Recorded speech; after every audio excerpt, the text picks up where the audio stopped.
My name's Jim Carrick-Birtwell, and I, as Rupert kindly said at the outset, I co-founded Changeboard 10 years ago, and I also 2.5 years ago became the chief exec of Plotter, which I'll talk to you a little bit about this morning.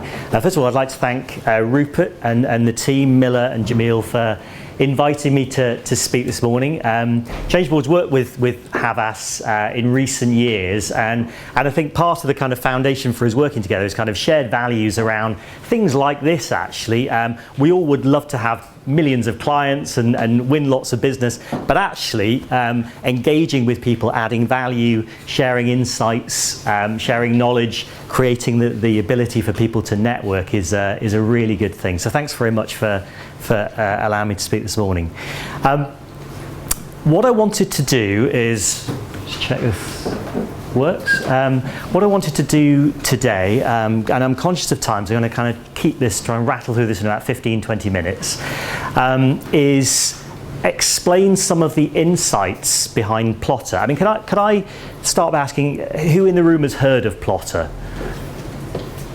A good show of hands. Well, just for those of you that don't know anything about it, or even those that do, Plotter is a careers advice platform for 11 to 24-year-olds.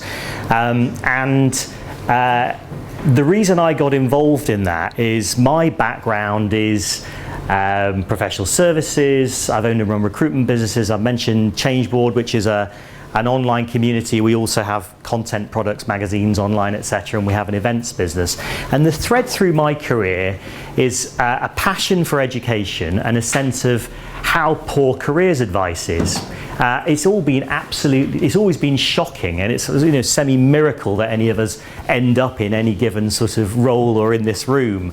And based on my experiences and working with lots of different people, friends and professionally, I thought I'd love to take some of the experiences of creating an online platform and transfer that into the early careers space.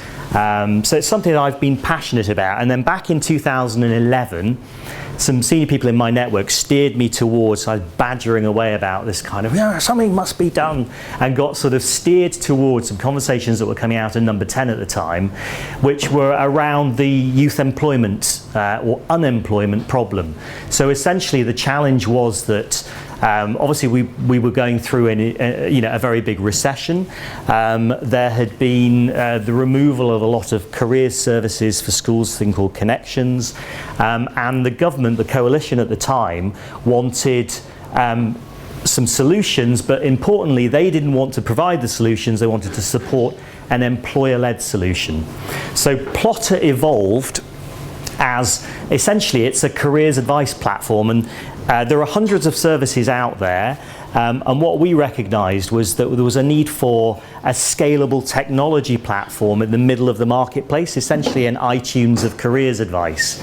And what I hope to do in terms of explaining some of the insights that went into what was needed, we did an awful lot of research, is to share some of those insights that are pertinent to early careers, so the transition from education to employment. But actually, I'm very aware that a lot of those insights are very relevant to the broader talent space. In many ways, the early careers space has acted as an incubator historically for innovation in the talent and recruitment space. And whereas I suppose when I started in recruitment, those innovations might take 3 to 5 years to sort of permeate into the broader recruitment cycle, actually now everything's speeded up dramatically, and any innovations that come into sort of early careers graduate recruitment tend to, if they're good, get transplanted into the mainstream of talent attraction within 3 to 5 months. In terms of what was the basic insight in terms of behind Plotter, and we wear it lightly, but there was a very important report that McKinsey did in 2011, 2012 called From Education to Employment. And it's a very long white paper by the Coney head smart people at McKinsey. And essentially what it came up with was the thesis that on the one hand, there is a global youth unemployment problem. So they looked all around the world and it was looking for solutions. And it said the paradox is that employers can't find the right skills. So on the one hand, you've got this glut of people looking for jobs, but employers all over the world saying we can't find the right skills. So there's an essential mismatch, a disconnect. And they looked around the world for examples that people could use of good practice, any things that people could adopt. And it actually surmised that unfortunately there aren't really any scalable solutions here. But it surmised that sustainable solutions would almost certainly have three elements. And those elements, to create much more efficiency in this kind of transition from education to employment, were number one, that the young people and parents needed better data, career data, to support the decisions that they're making, regarding them as consumers who needed to have raw intelligence to understand what the implications of that were. Number two, the solution had to be scalable. And number three, technology, the internet, and serious game simulation would almost certainly be at the heart of that sustainable solution. So that's kind of what McKinsey was saying. Now, if we can just do a quick kind of little gamble through the different stakeholder elements, you've got young people, you've got parents, you've got teachers, you've got employers. Now, from a young person's perspective, and I often say this when I'm talking to employers, I'm passionate about careers, lots of other people are. Actually, as far as young people are concerned, it's not like we've invented chocolate. Careers is kind of important at key stages, but often it's kind of the thing they brush aside, they ignore, and historically it's been pretty dull. If we're going to provide a solution to this in terms of helping employers, helping teachers, parents, a key insight is that we had to engage young people, and we had to look at what are the things that they as consumers are looking for. And personalisation in a digital world was central to that. Gamification, social media, technology, absolutely central. None of that was present in the careers space. So it's actually not particularly surprising that they were, at best turned off, not attracted to that.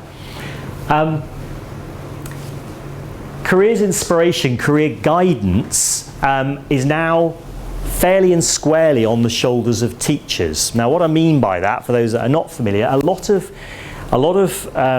employers that we're working with, and Plotter now works with about 150 of the largest employers in the world, actually, but we're a UK business at this stage.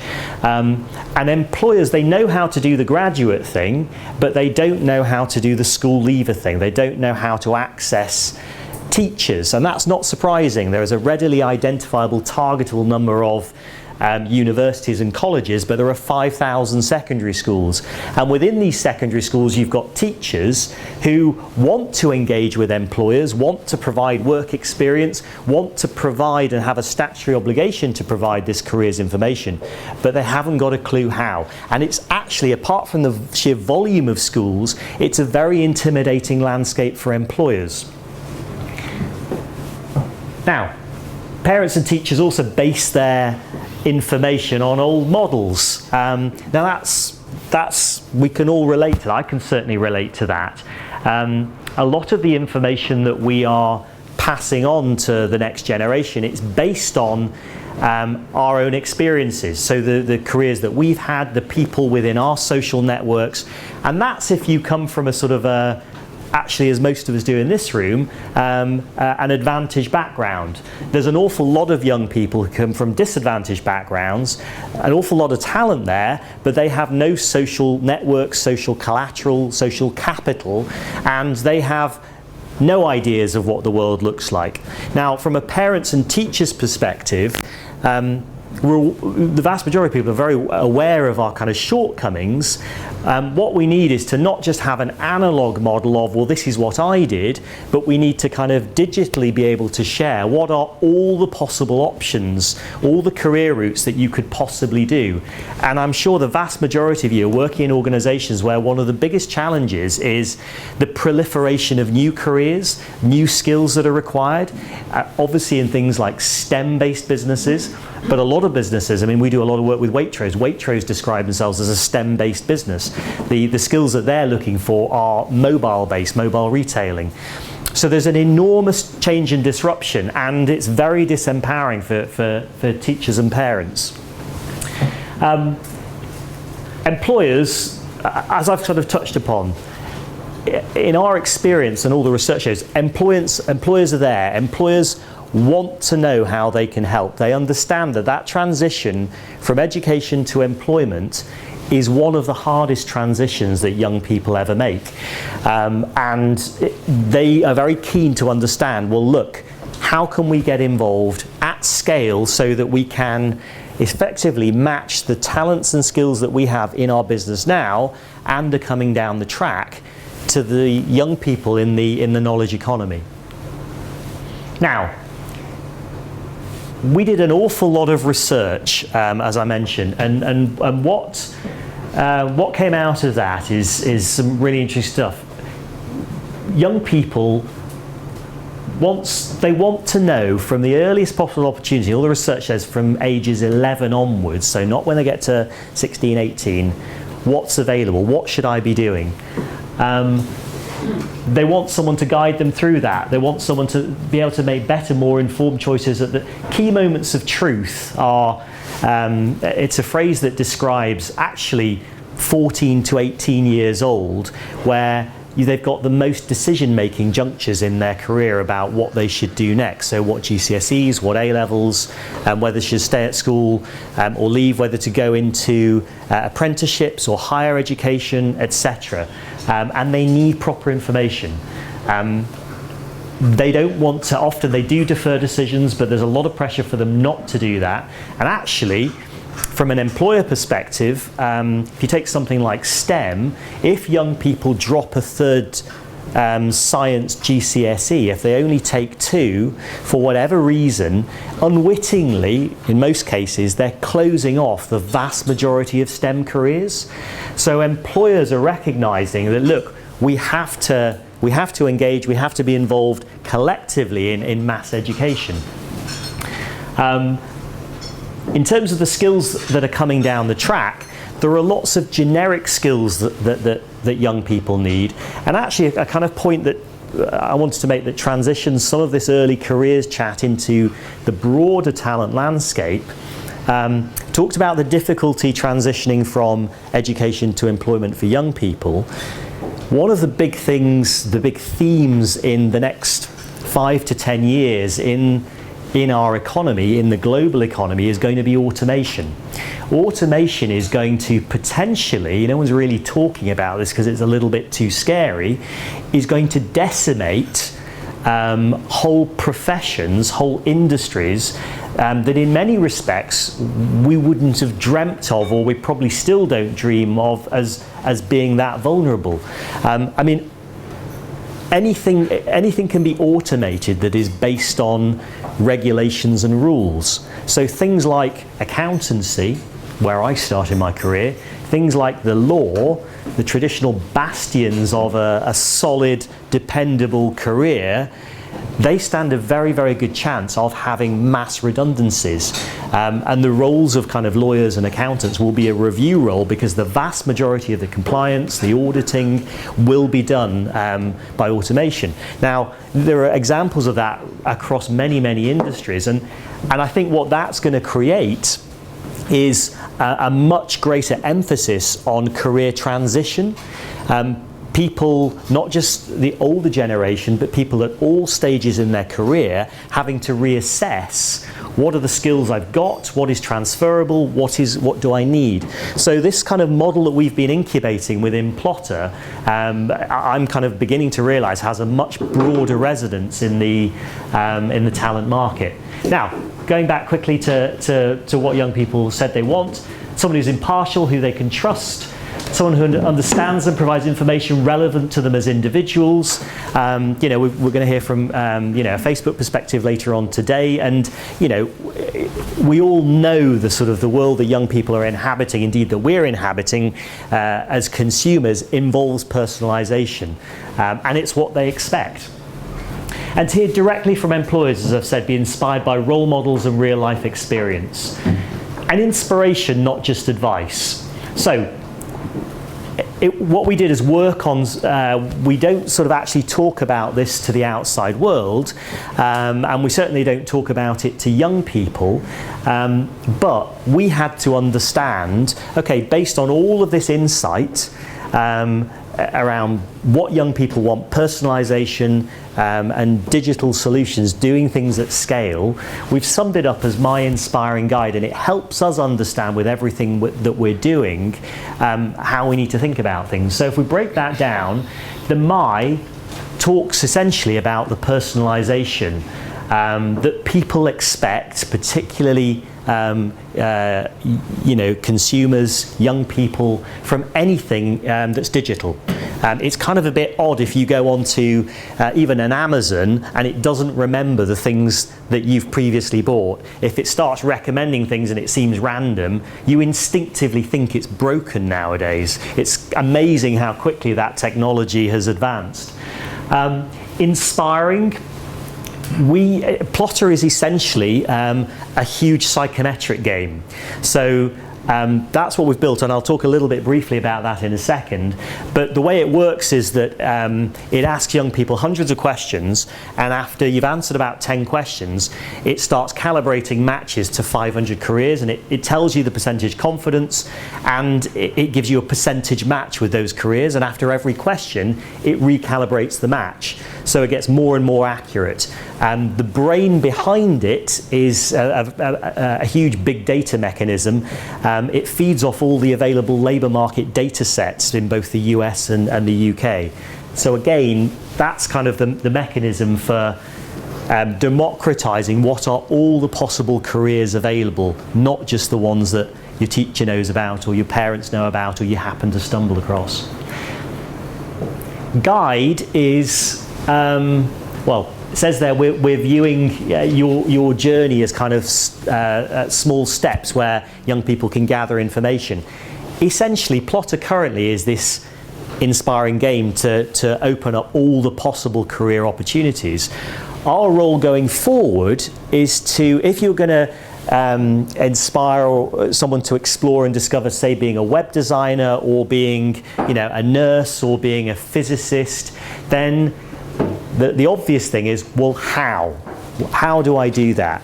And what I'd like to briefly kind of conclude talking about is the two key things for us that are the big work that we're doing going forward that support this kind of guide are based around big data and are based around video. But what I thought I'd do, I'll just quickly skip to it. I'm going to just show you a really quick video. If I can, that will hopefully paint a quick picture. When you really think about the world, how immense it is, and all the millions of people doing millions of jobs, it can really blow your mind. But it's also eye-poppingly exciting. Like, where will you be in a year? What will you be doing in 5?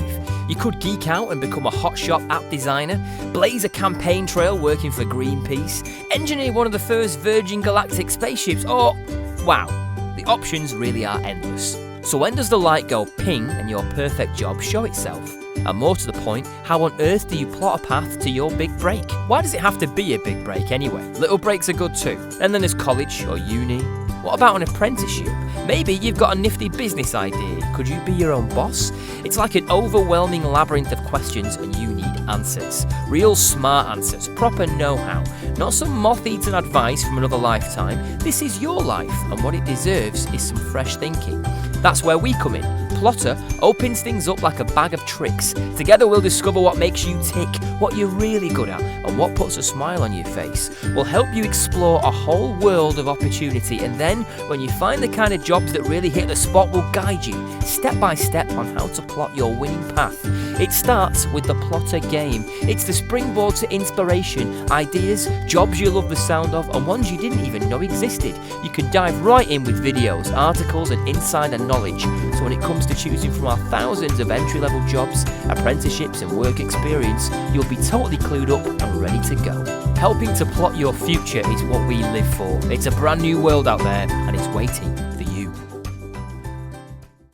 So hopefully that gives you a little bit of kind of a quick insight in terms of Plotter. I really encourage you to have a look at it. In terms of where we're going now, I mentioned kind of big data. So the game, you play the game and it maps you to hundreds of careers.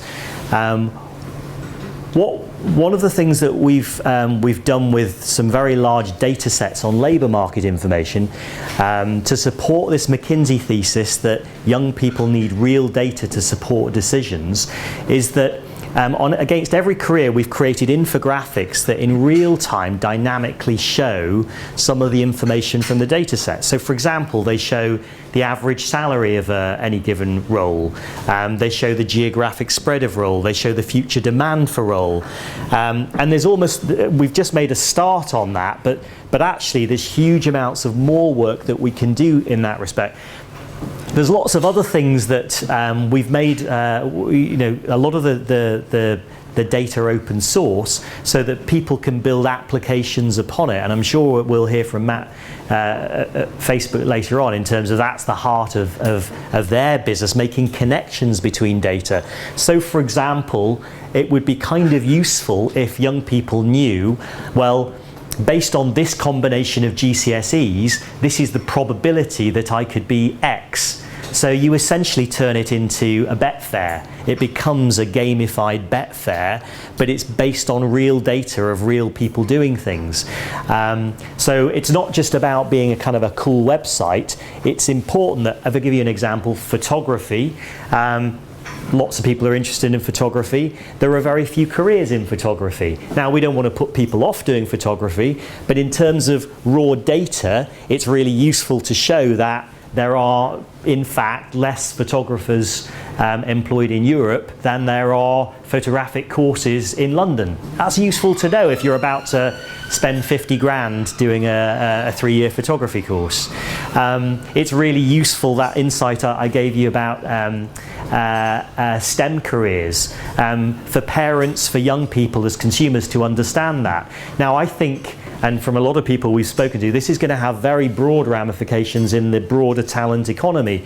As an example, on your career websites, creating transparency around, a bit like, Glassdoor has kind of bulldozed the way to employers having to sort of be transparent, whether they like it or not, about what their employees say. Progressive employers are taking the bull by the horns and saying, you know what, we're going to explain to you exactly how many days training you'll get. We're going to explain to you what the percentage of people from our induction will get through to becoming a manager, will get through to becoming a VP, a director. We'll show the salary levels of, great examples of people, like the sort of the home bases, the B&Qs, and the McDonald's. So businesses that are not regarded as particularly sexy, but showing, look, people come in at 16 years old and they don't just flip burgers, or they don't just, work in the kind of, potting plant area of our business, but within 3 years they're earning this, and this is what they're doing. And actually interrogating your own data and just showing transparently success stories is amazingly powerful. And if you can make connections between those pieces of data, and actually being bold and showing this is the percentage of our alumni that have gone on to do these other things. So again, accepting that young people are not going to be indentured slaves, accepting that your mature staff are not going to stay with you forever. Of course they're going to move. If you can show these are the sorts of things they go on to, that's a very attractive next stepping stage. The second thing I want to talk to you about is videos. And I'll finish on this, but one of the big challenges that we've looked at from all the data that we've got is that the biggest single thing of value to not just a young person, but anybody that's thinking about a career transition is to meet someone doing that job. If you meet someone in your life doing something and you get the chance to talk to them, however briefly, or you get to maybe work with them or shadow them or do some work experience or whatever, that gives you a really key insight into, does that appeal to me? Does that float my boat? Do their values kind of fit with me? As far as how do we make that digitally scalable? So we're building an app called Video Role Models, and it enables anybody in employment to upload a video selfie of themselves. So it will have a queue of questions, an auto queue. So tell me what you do, what's a typical day, how do you get to do that? And the beauty of it is that it's kind of user generated and it allows you to edit it and format it. The idea is that when you play the game and you're mapped to 500 or so careers, you could then watch, say it's a 98% match with a web designer, I can watch hundreds of videos of a web designer. I can then filter it based on the tags, the registration data of that person that's uploaded a video. So of those hundreds of videos of web designer, I wonder if someone went to my school. I wonder if someone's from my hometown. I wonder if someone did the same combination of A-levels that I'm thinking of doing. I wonder if someone's from, someone's from a Polish background. I wonder if someone's dyslexic. Someone like me, that very personalised sense, which is the quintessential basis of role model, someone that I can relate to, that I can admire, respect, but it's attainable because they've got something very much in common with me.